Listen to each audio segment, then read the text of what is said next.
Hi guys, আজকে আমরা হোস্টেলে ইলেকট্রিক কেটেলে সয়াবিন ঝোল রান্না করব। প্রথমে আলু পেঁয়াজগুলো কেটে নেব, তারপর আদা রসুন লঙ্কা থেতো করে নেব, তারপর কেটেলের মধ্যে একটু সর্ষের তেল দিয়ে সয়াবিনগুলো ভেজে নেব। ভাজা হয়ে গেলে থালার মধ্যে তুলে রাখবো।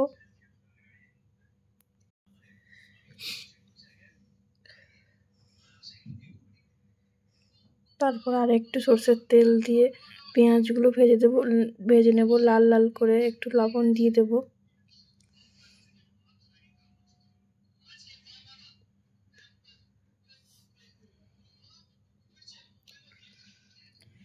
একটু জল দিয়ে দেবো যাতে কেটেলটা বন্ধ না হয়ে যায়। তারপর আদা রসুন লঙ্কার পেস্টটা দিয়ে দেব।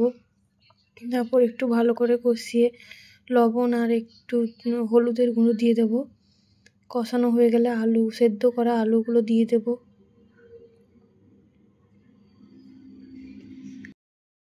আলুগুলো কষানো হয়ে গেলে তারপর একটু জল দিয়ে সয়াবিনগুলো দিয়ে ভালো করে কষিয়ে ধনে গুঁড়ো জিরে গুঁড়ো দিয়ে দেব। তারপর জল দেওয়ার পর ঢাকনা দিয়ে দেব।